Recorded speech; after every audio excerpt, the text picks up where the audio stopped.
Joe, it's a pleasure to have you back on Transform Your Workplace. Thanks for coming on. Hey, Brandon, thank you for having me back. I enjoy sharing the research that we do and the insights we get from our CEO community.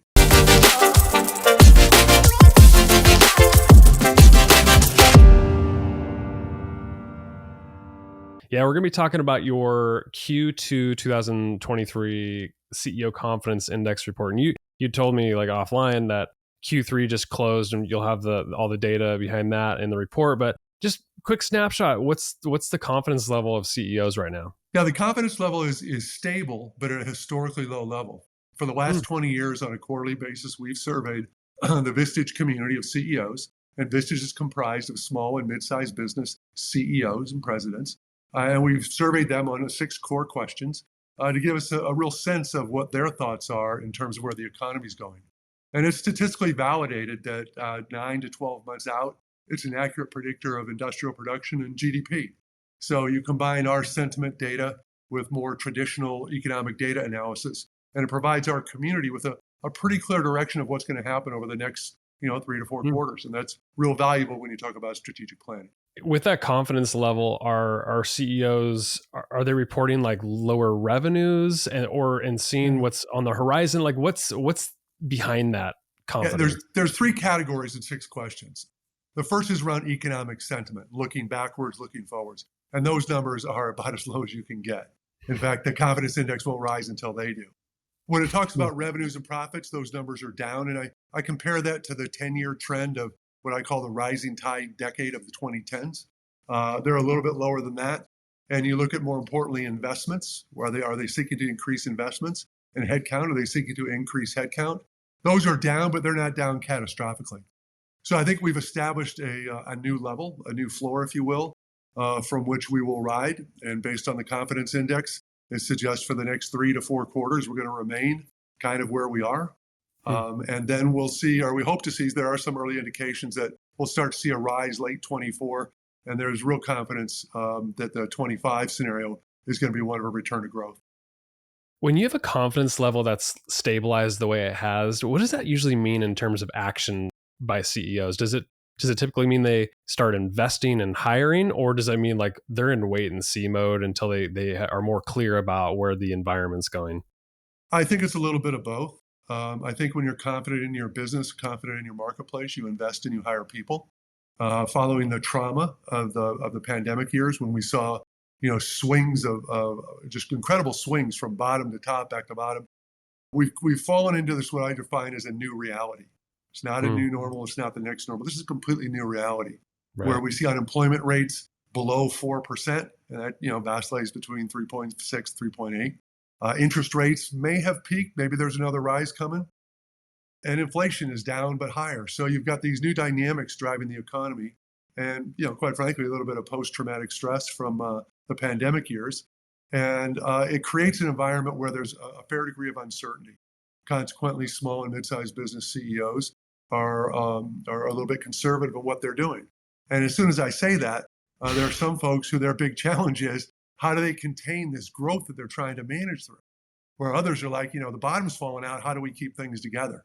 Right. And I think the nature of this economy is one that it's selective in where the pain is, but it also suggests that there's challenges going forward. Personally, what I look at, and again, this connects to the HR space, is workers. When people are working, they're spending money. The consumer drives 2/3 of the economy. Of that other third, half of that comes from the government, half of it comes from business. But if people have jobs, they're spending. And if they're confident that they lose their jobs, they can find another job quickly, they'll continue to spend. But it comes back to that old Ronald Reagan joke, right? A recession's when his neighbor loses his job. A depression's when you lose yours. Well, right now, except for a little bit of the strikes, no one's really losing their job. And if they do, there's still excess capacity that they can find a job very quickly. It's not like 2008, 2009, if you lost your job, you were out of work for 12 or 18 months and came in 2 or 3 levels below. Now it's like a game of reverse musical chairs, right? In 2008, you take away a chair and you eliminate people. Now we add chairs, but we don't add people. Creates tremendous opportunity for the workforce. And I think that's the foundation as to why we'll see, if a recession, we'll see a shallow and short recession, because people have jobs and they're confident they'll have jobs going forward. This report, the Q2 2023, it focuses on technology. Was that extracted from what you heard from CEOs, or did you say like, no, technology is important right now, it's evolving really fast, we're going to focus on this? Like, what did you hear? Well, our topics are always generated by what our community says. So we're constantly engaged with them. We're talking to them. They tell us what's important. And we move from quarter to quarter based on what the important topics are.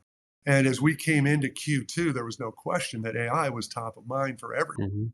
Mhm. If we go back and we look back to when ChatGPT was released in November, all of a sudden you get to the first of the year and that's all everybody wants to talk about. So there was a tremendous amount of energy and a tremendous amount of curiosity in our community. So we ask a series of questions to get their insights in terms of how they're using it, what they're doing. We ask some open-ended questions, which is always the most fascinating thing because you'll get 700, 800, 1,000 open-ended questions from as simple as we're not using it to full rambling multiple paragraphs of what they're doing. And it's always fun to sort through that and think through what they're talking about and then try to make some sense of that and then broadcast it back to our community. What did you hear when you polled people on whether they're using it or not? Or I imagine it ranges a spectrum of people who have fully embraced it and have implemented in their business to outline it and saying, no, nobody's using it. Well, there's a couple dimensions to that, but let's unpack first Yeah. who's using that. We found that 20% were actually using AI in some format. So call them active users. There's 23% that are actively testing it, and another 21% who are not testing it, but planning to test it. So call that, 44%, call them AI curious, right? And then another 33% are not doing anything at all. So we see that there is a spectrum, as you said, of people that are actively using it or not using it. I think we also need to distinguish between the individual utilization as a tool of individual productivity, how I might use it or you might use it, versus how an organization is going to leverage AI to gain insight. And it's clear that right now there is much greater energy behind the individual utilization than there is behind an organization's ability to leverage AI. And especially because our world is small and mid-sized businesses, call it 5 to 100 million is really kind of the core. They don't have the resources, they don't have the technologies, they don't have the big IT staffs and the budgets to really try to harness the big data and the machine learning that they can. And yet, from an organizational standpoint, those that are using it are leveraging the capabilities that are built into the technologies they currently have. So if we come back and let's talk again about who's using it and who isn't. Of those that are using it, 51% are using it for customer engagement. So we look at, from a business optimization standpoint, there's customers, there's talent, there's financials, and there's operations. And that's how we kind of segment things. 51% are using it for customers. Well, what's the big usage? Well, marketing is using it in marketing capabilities, not just to harness the data that might come out of their marketing apps, but for content generation, right? To be able to create and write and research, it's all good. Another one is for sales analysis. Salesforce, especially with their Einstein capability and some of the other applications, have really taken the ability to extract that data that resides in your CRM system and learn from it. Now, again, I keep going down rat holes, so pull me back if I go too far. No, that's great. Part of that is the CRM system will pull together all your customer data into one point. That customer data in and of itself is meaningful because it comes from your systems, and you can extract stuff from that. The other half is the variable data that is input by the salespeople who are actively engaging with customers. And that's where the data is really squishy because not everybody uses it. There remains adoption issues, but that's really where the power would be. Imagine if you could harness, you've got 50, 100, or a big company's got thousands of salespeople out there, and you could really instantly pull in what's actively happening with your customers this week, run it through the AI engine and create insights that you could instantly push back out to salespeople. That's incredibly powerful. Back in the day as a salesperson, you'd talk to the other salespeople you trusted to figure out what's going on. But if you could tap into that collective wisdom, that's pretty powerful. But for small and mid-sized businesses, again, it's dominantly with customers. 40% are using it for business ops, which just means they're leveraging the capabilities they have. Maybe it's in the manufacturing floor. Maybe it's some form of other business operational technology that they're using.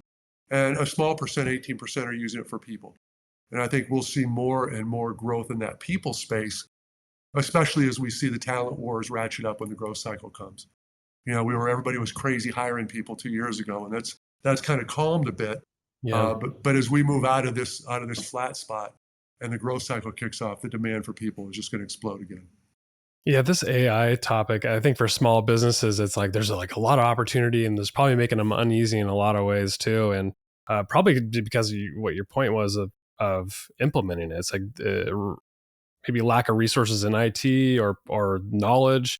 I was just talking to my executive team today. We were doing some business planning, and we don't have an AI strategy yet, but people are using it individually to, whether it's efficiencies, content generation, or whatever. And so we were talking about like the effort as an organization to say, this is our philosophy. Here's the recommended tools to use, and here's how to use them to your best capabilities. Do you see other small businesses kind of taking that approach, or are you seeing something different?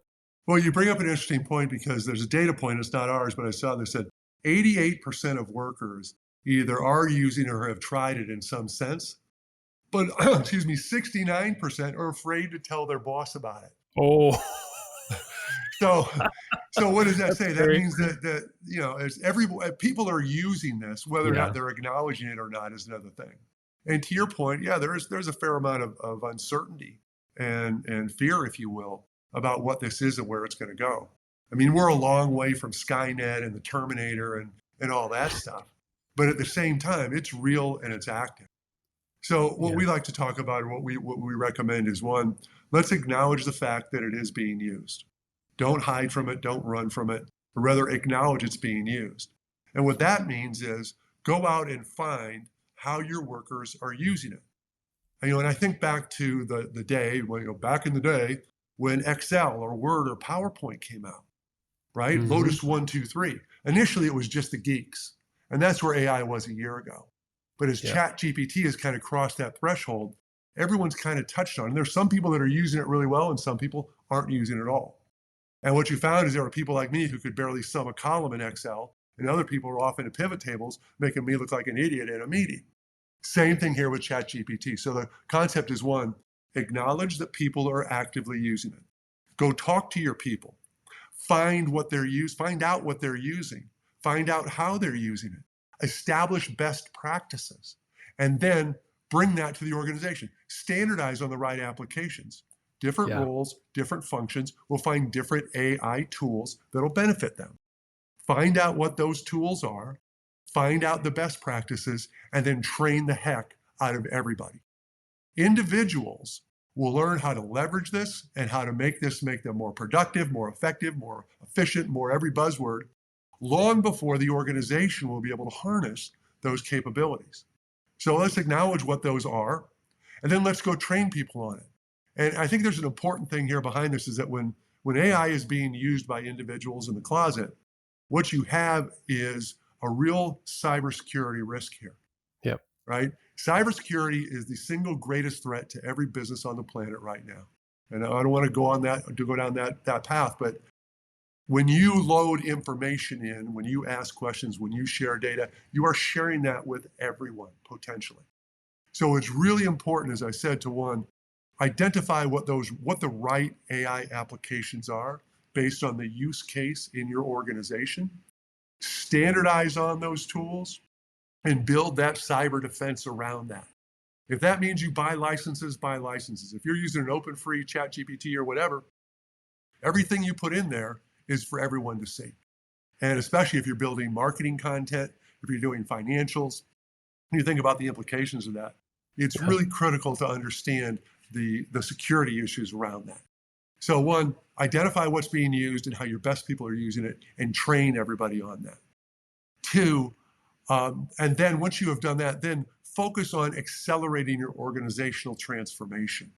We found through the pandemic, those organizations, especially small and mid-sized businesses, that were further down the path of digital transformation fared better than those that didn't. So I think that the headline here is that we are in the very early days, and Yep. there's a lot of experimentation in it. But the way to get an immediate boost to your business is to focus on individual productivity. And there are people in your organization today that are leveraging this and learning from this every day. Tap into that learning and share that learning. The next thing is by training your organization, you've now created a competitive advantage in the hiring landscape. Brandon, we'd love for you to come and work for us at joe.com. because not only do we think you're brilliant, but you know what we do, apart from competitive compensation, a great job, we're going to train the heck out of you on how to use AI. And just like you're smiling now, you'll smile because you understand, like, yeah, I need that. That's a Yep. critical job skill. That's like learning how to use a computer was, way back in the day, and learning these individual productivity applications. So by training your people, you not only drive their productivity, you not only create a retention hook for them, but it becomes a powerful recruiting capability to say, look, if you come and join our company, we're going to train the heck out of you on the latest AI tools. This stuff's moving so fast, and I fear there's going to be a widening gap of skills at some point, and maybe small. I don't know if this has come through in the data, or if you have an opinion on this, but I'm curious if CEOs are worried about that, where it's like geeks like me. You said like it was like Lotus back in the day. Like these geeks are on AI like back in November, and now it's evolved even that much further. Now I'm one of those geeks. I was on ChatGPT in November. I have a pro version. I've been using 1,000 different tools. It feels like, and I'm like, I geek out anytime there's a new feature. Like ChatGPT just released an image Yeah, yeah. feature where you can upload. I took a picture of my kid's math assignment yesterday, and I said, solve these problems. There's like 20 problems on the piece of paper, and it recognized what was in the image in text, translated it, and showed the work and answered all of them. This is how fast stuff's happening. Right, Do you right. believe that if people don't adapt fast, small businesses as well as an organization, do you feel like there's going to be a widening gap in the competitive landscape where they're going to be wiped out?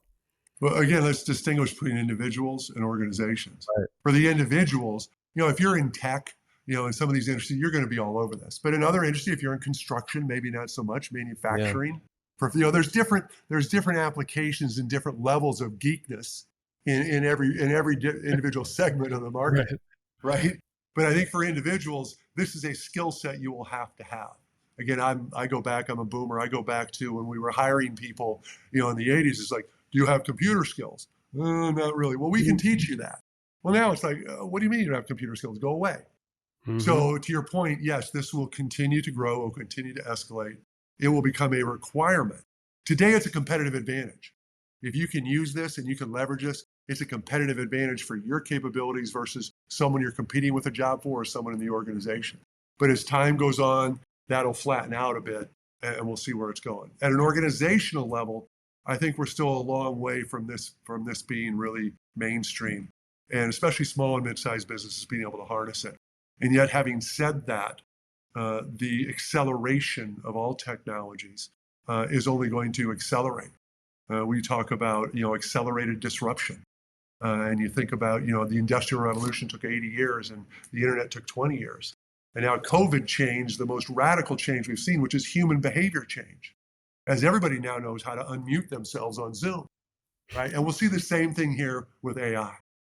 It's a great opportunity from an individual standpoint to build a skill set that is highly marketable and will be a requirement in the not too distant future, but it gives you a competitive advantage now.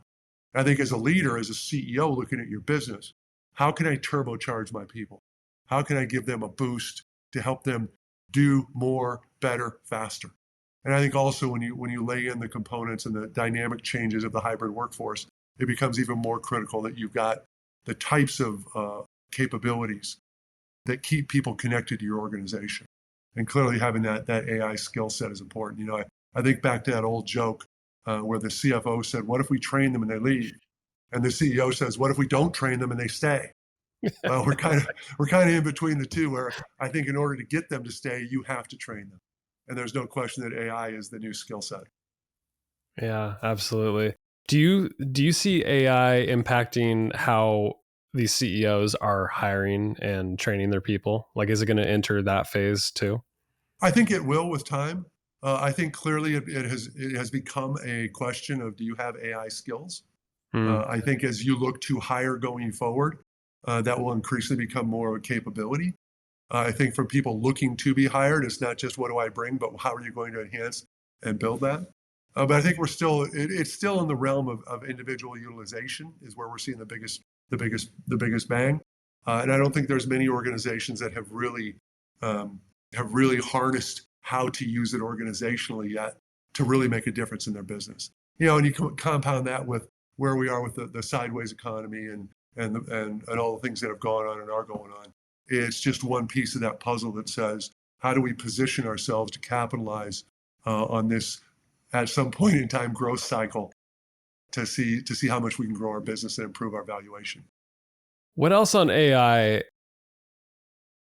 Maybe from a perspective of like, if you could consult with these CEOs who are really timid around AI, how how do you recommend they approach it? If you know that it's not going away, it's only getting more rapidly, it's going to keep evolving and get crazier. How should a CEO who's on the sidelines right now, how should they approach it? Well, I think one, you have to dispel some of the fear and some of the myth. Mm, I've had CEOs say, I don't have to worry about the hiring crisis because AI will replace people. And AI is not going to replace people, it's going to augment people. yeah. Automation replaces people. So it's more about how do we begin, as we've said before, and we're kind of going back over this, how do we come back and build this as a skill set? So again, to get that immediate boost is how do you train up and skill up your folks? And that means a couple things. One, you have to differentiate the multiple types of AI, because it's one thing to say AI. Well, but Hmm. it breaks down, and you don't have to go very Yeah. far, very deep to see how it fragments into the different components. So it's finding out what those components are and where they're going to fit. I think too, you have to embrace the fact that it's far from perfect. You got to double check and fact check whatever comes out. One of the first things I did was tell me about Joe Galvin, and it rammed out this very elaborate description that had nothing to do with me. There was a little bit here and a little bit there, and Hallucination is what they call that. yeah, it's not exactly. So I think there's a fear factor around that. Hmm. But I think the trepidation has to be put aside and recognize that not only is it a boost for the productivity of your people, it also becomes a powerful retention tool. Because one of the things we know about the millennials and now the pesky Gen Z generation is they don't want to work with old technology. Nobody wants to spend time on an SQL forms-based 2001 type thing. They want to learn. They want to be on Salesforce. They want to be on workplace apps. They want to be using AI.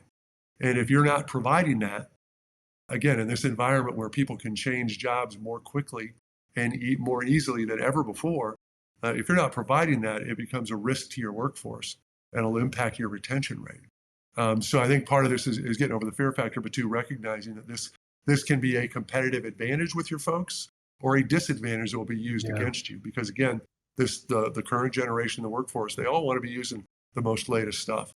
And again, I want to make sure I emphasize this enough, the security issues behind it. Choosing to ignore it, taking the head in the sand strategy is one that will ensure that A, people will use it, and B, your data and whatever they put into that is fully exposed. So for example, you mentioned you put in your kids' homework. Well, what if you wanted to do a picture? So you loaded, dozens of pictures of your kids and your family. And Right. that's really cool because it generates a real cool thing. But now all those pictures are out there in the open world. Yeah. And, the chances are one in a zillion, but we know there's bad actors out there. So you always have to be conscious of the security implications behind it. And I think too, I think CEOs get a little put off because they think about it organizationally. How can we as a company leverage big data and machine learning and gain all these insights? Well, and especially if I'm a small or mid-sized business, I've probably been making insights in decisions dominantly by my instincts and my judgment. And now all of a sudden I've got this pile of data coming in telling me to do different things. That can be intimidating. So the behavior change aspect of this is probably one that CEOs need to recognize first. One, regardless of where they are or how they think about it, this is coming in and they need to open up and embrace that it's happening. Understand, as I've said before, that individuals will figure this out long before you will as an organization. So embrace that, accelerate that, leverage that, and then double down and accelerate your organizational transformation. Technology is the change agent of our generation. When the historians look back, they'll equate technology with the discovery of fire, steam, electricity, fossil fuels. It's an incredible time that we're living through and that we will be living through. And AI is just part of it. And the last thing I would say is, don't believe the hype. Newspapers, columnists, magazines, they're all driven by clicks. And, sexy headlines and big threats and huge opportunities are going to generate clicks, but it doesn't necessarily mean that translates to reality. People remain the fossil fuel of your growth engine. Power up your people, give them the tools they need, and generally good things will happen. Absolutely. Now, before we leave, let's step back out a little bit on this report and just give me some insight on, are CEOs thinking recession's looming and preparing for that? What's the just overall sentiment heading into this next year? I think the overall sentiment is consistent of a soft landing. And again, I think there are sectors, Hmm. if you've been in housing, if you're in commercial construction, and industries connected to that, you're probably feeling some pain. Those are clearly already into a recession. There's other aspects, technology, professional services, obviously the healthcare industry, those are all thriving. So I think the sentiment is one of cautiousism, if that's actually a word. Yeah, I'll take it. Is as And it's interesting because if you look back over the last 4 quarters, GDP has averaged around about 2. And if you Mm, look at GDP over the rising tide decade of 2010s, it averaged about 2. But what gets caught up is the headlines of recession. I mean, the media has been predicting a recession for the last 2 years, yeah. and all we've seen is pretty stable, solid growth. And I think we'll continue to see that. Obviously, there are some factors coming into play that will make 2024, I think, a soft, flat, maybe a slightly down year. But I'm an optimist by nature. But I think too we'll see a real pivot towards growth as we move into 25, 26, and 27, assuming there's not that next black swan out there. Mhm. A prolonged government shutdown could create serious issues. We haven't seen the massive layoffs yet, or the auto worker strike as an example. If that were to stretch out or to spread, so there's always demons hanging out there that can come in and change the rules. But I think if you look at normalizing things and you try to take the black swans out of it, we're going Mhm. to continue moving sideways. And it's kind of like you said you had young kids. Well, I'm sure when you went on a driving vacation, you heard them say, "Are we there yet? Are we there yet? Are we there yet?" All the time, every five All the minutes. time. Well, if you were to listen to the CEO community, they say, "Are we there yet? Are we there yet? Mm. Is the growth cycle here?" And the answer is no, it's not. It's coming, but it's not. And I think that's probably the headline of our survey: is that there's real concern about the state of the economy, driven by interest rates, which raises cost of capital, access to capital. But again, I think the smart CEOs learned, should have already knew, but everyone learned that lesson during the pandemic: the importance of having access to capital, managing your debt. And if you weren't, you didn't have to be very smart to lock in your line of credit and to make whatever loans you wanted to make back when interest rates were effectively zero, before they're raising now. And it'll take a while for those interest rates to come back down. Inflation's going to settle at a level that's going to be above the 2.0 goal. But I think that's part of a healthy growth economy. And I think the single greatest factor is, to me, again, is workforce engagement, workforce involvement, and a leader's ability to retain their people and to have them engaged. They are connected to the purpose of the organization, and that their work is valued, and they're connected to something of a higher purpose than themselves. So we've been talking about the Q2 2023 report. We'll put a link in the show notes for this. But if Right. somebody's listening to this conversation for the first time, they're like, I've never heard of this report. They download it, they read it. What should they do with it? Like a business leader, CEO, if they read all this data, they're hearing this conversation, what do you recommend they do with it? Well, it's important to understand this is sentiment data. These are the opinions of CEOs. And what's really powerful about our survey, we just closed our Q3 survey, and our Q3 survey had over 1,500 CEOs. Wow. Now, I've been a researcher for over 20 years, and if you get 300-400, you're doing good. Well, I get 1,500 responses, and I know they're CEOs because they're our members. They're our Yes. members. We know they're CEOs. We can segment them by revenue, by employee, by vertical, by zodiac sign. So we know we get a huge amount of data from people we know are CEOs. When you combine what CEOs are thinking and feeling with the hard data that comes from economists, you now have got this really, really composite view of where we are, both in terms of what actual CEOs think and what the hard data says and projects. And that gives you a platform to make better decisions. We think that CEOs are in the business of making decisions.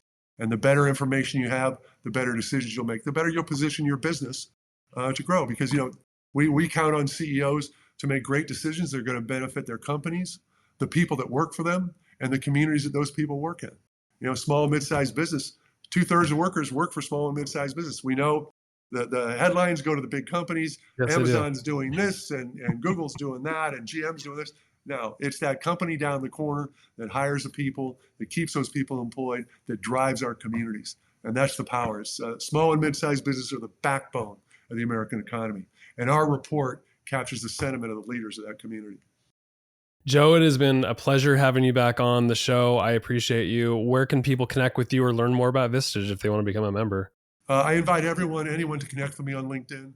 I publish content and promote content on a daily basis. It's always connected to what the small and mid-sized business CEOs have told me. It's really important.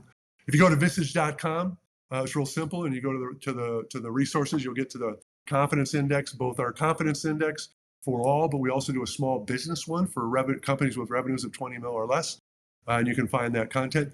We believe that we want to help all CEOs make better decisions, so our content's always available. There's no gates on it. And we've also recently launched an AI resource center. This is a really powerful tool. The AI resource center is where we share our data. It's where we aggregate the content that we find that's most relevant.